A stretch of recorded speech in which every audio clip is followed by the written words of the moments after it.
वो बड़ी महत्वपूर्ण है। आम आदमी पार्टी ने पहले उत्तर प्रदेश में 2022 के चुनाव को लेकर तिरंगा यात्रा शुरू की थी और एक दो जगह ही कार्यक्रम था उत्तर प्रदेश में कि एक दो जगह ही तिरंगा यात्रा आम आदमी पार्टी करेगी, लेकिन एक दो जगह जिस तरीके से उसको रिस्पांस मिला तो लगा कि अब ये पूरे प्रदेश में इसको निकाला जाना चाहिए। और जो भारतीय जनता पार्टी की यात्रा, जो उनकी मंत्रियों की परिचय यात्रा थी, एक आशीर्वाद यात्रा जिसे उन्होंने नाम दिया, इसी तरीके से समाजवादी पार्टी की जनादेश यात्रा हुई। तो तमाम जो यात्राओं का एक सिलसिला उत्तर प्रदेश में चला, उससे उत्साहित होकर आम आदमी पार्टी ने भी एक ऐसी यात्रा निकाली।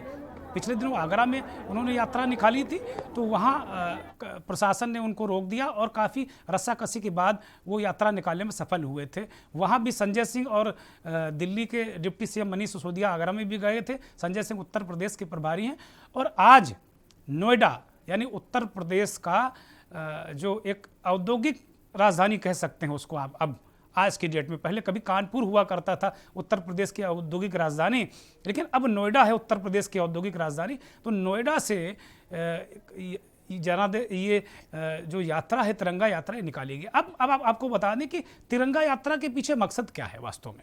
एक तो जो विरोधी कह रहे हैं, आम आदमी पार्टी के जो विरोधी हैं वो कह रहे हैं कि तिरंगा यात्रा को आम आदमी पार्टी, जो तिरंगा शब्द है ना, इसको एक कवच के रूप में इस्तेमाल कर रही है। तिरंगा शब्द जहां आ जाता है तो अगर तिरंगे के अपमान का सवाल अगर कहीं होता है तो लोग पीछे कदम हट जाते हैं। तो आम आदमी पार्टी को थोड़ा सा इसमें एज मिलता है, ये उनके विरोधी कहते हैं, ऐसा देखने को मिलता है। और चाहे रामलीला का मैदान हो, चाहे जहां जब से आम आदमी पार्टी का जन्म हुआ या उससे पहले जब भी अरविंद केजरीवाल ने राजनीति की शुरुआत की या एक्टिविस्ट के रूप में वो रहे, तो तिरंगा जरूर हाथ में थामे रहे। और भारत की आन बान है तिरंगा, हम सबकी शान है तिरंगा, इसमें कहीं कोई संदेह नहीं। आज आम आदमी पार्टी के दोनों नेताओं ने, मनीष सिसोदिया भी काफ़ी फोकस कर रहे हैं उत्तर प्रदेश में, और संजय सिंह तो लगातार हमले ही कर रहे हैं उत्तर प्रदेश की सरकार पर। वो लगातार कह रहे हैं, मुख्यमंत्री पर चोट कर रहे हैं और कह रहे हैं कि योगी आदित्यनाथ मुकदमा मंत्री हैं। तो इस तरह की बातें कह के वो एक तरीके से आम आदमी पार्टी के जो समर्थक हैं उनको एक जुटाने की कोशिश कर रहे हैं। एक ब्रेक पर जाएंगे और ब्रेक के बाद जब लौटेंगे तो हम इस आम आदमी पार्टी की जो तिरंगा यात्रा है ना, इसके कुछ और पहलुओं पर बात करेंगे।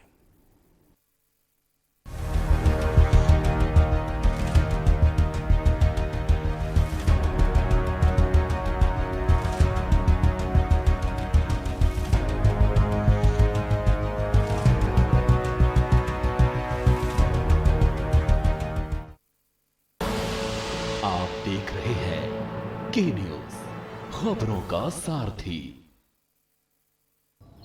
19 मार्च का दिन मुझे भूल नहीं सकता। डिपार्टमेंटल ऑर्डर आया था कि अभी आप स्कूल बंद कर दीजिए। फिर थोड़ा सा जब लॉकडाउन की रिस्ट्रिक्शंस ईज हुई तो मेरे स्टाफ ने बच्चों को कनेक्ट करने की कोशिश करी।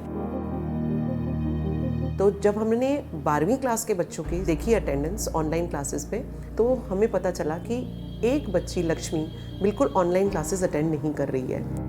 पहले तो मतलब जब पापा थे तब तो मेरी लाइफ बहुत ज़्यादा अच्छी थी क्योंकि सारा काम मेरे पापा करते थे। लेकिन जब पापा की डेथ हुई फिर मम्मा ने हम दोनों को संभाला है। मेरी मम्मा की ना तबीयत ख़राब हो गई थी जब क्या बोलते कोरोना जब ये स्टार्ट हुआ लॉकडाउन के बाद। तो मैंने सोचा कि अब मेरे को जॉब करनी चाहिए।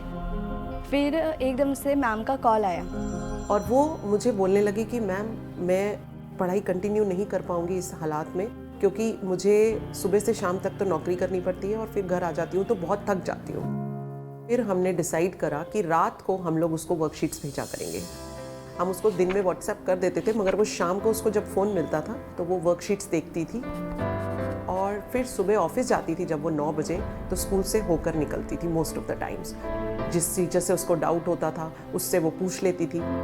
लक्ष्मी दिन में नहीं पढ़ सकती तो टीचर शाम को भी उसके साथ जूम क्लास ले लेती है उसके कन्वीनियंट टाइम पर। मैं ज़रूर चाहूँगी कि पूरा समाज ये समझे कि टीचर्स वाकई बहुत मेहनत कर रही हैं इन बच्चों को ऊपर लाने के लिए, और इन बच्चों की अगर ज़िंदगी अच्छी हो जाती है तो ये that is more than appreciation for us. Covid काल की वजह से पढ़ाई पर बहुत बुरा असर पड़ा, पर टीचर्स ने हार नहीं मानी। बच्चों की पढ़ाई जारी रखने के हर मुमकिन प्रयास किए। आप सभी टीचर्स के इसी जज्बे और जिम्मेदारी को पूरी दिल्ली और दिल्ली सरकार दिल से सलाम करती है।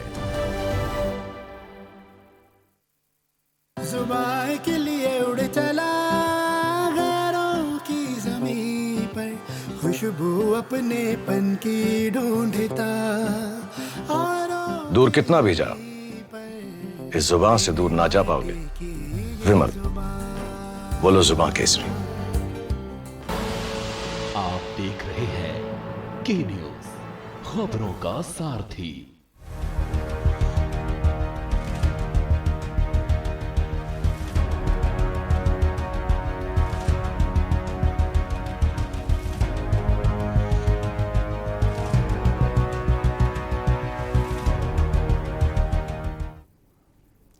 ब्रेक से वापस आ गए हैं। ब्रेक से पहले हम बात कर रहे थे कि आम आदमी पार्टी की तिरंगा यात्रा जो नोएडा से आज निकली है, उसमें क्या क्या उसके रंग रहे। तिरंगा तो हमारी आन बान शान है, लेकिन इसमें राजनीतिक रंग क्या रहे। मनीष सिसोदिया, दिल्ली के डिप्टी सीएम, और आम आदमी पार्टी उत्तर प्रदेश के प्रभारी संजय सिंह ने क्या रंग दिखाए, उत्तर प्रदेश की सरकार को कैसे आड़े हाथों लिया, सुनाते हैं आपको। आगरा से निकलते हुए आज ये नोएडा में है, फिर इसके बाद 14 को अयोध्या में निकलेगी और उसके बाद में सभी 403 विधानसभाओं में निकलेगी। और इस तिरंगा संकल्प यात्रा का मकसद हमारा यही है कि इस तिरंगे के नीचे खड़े होके हम सब हिंदुस्तान के लोग, हम सब उत्तर प्रदेश के लोग शपथ लें कि हम इस देश की राजनीति को, इस तिरंगे की आन बान शान को बट्टा नहीं लगाने देंगे। वो राजनीति जो उत्तर प्रदेश की बिजली में चोरी करती है, जो पानी में चोरी करती है, जो शिक्षा में चोरी करती है, जो स्वास्थ्य में चोरी करती है। एक आम आदमी जब अपने बच्चों को पढ़ाना चाहता है तो उसको पढ़ाने के लिए अच्छी शिक्षा नहीं मिलती, तो तिरंगे की आन बान शान कमजोर होती है। अगर किसी प्रेग्नेंट वीमेन को सड़क पे दम तोड़ना पड़े तो तिरंगे की आन बान शान में बट्टा लगता है।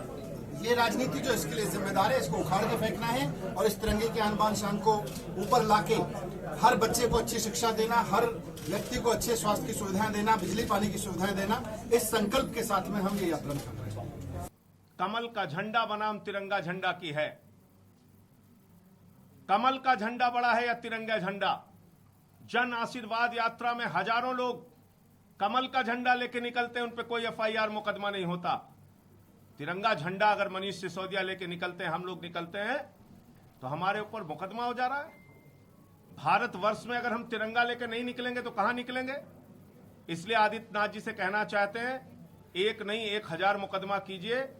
उत्तर प्रदेश के गांव-गांव में तिरंगा यात्रा निकलेगी। तिरंगा हमारी आन बान और शान है और 130 करोड़ भारतीयों का स्वाभिमान है, सम्मान है, हमारे लिए गर्व की बात है।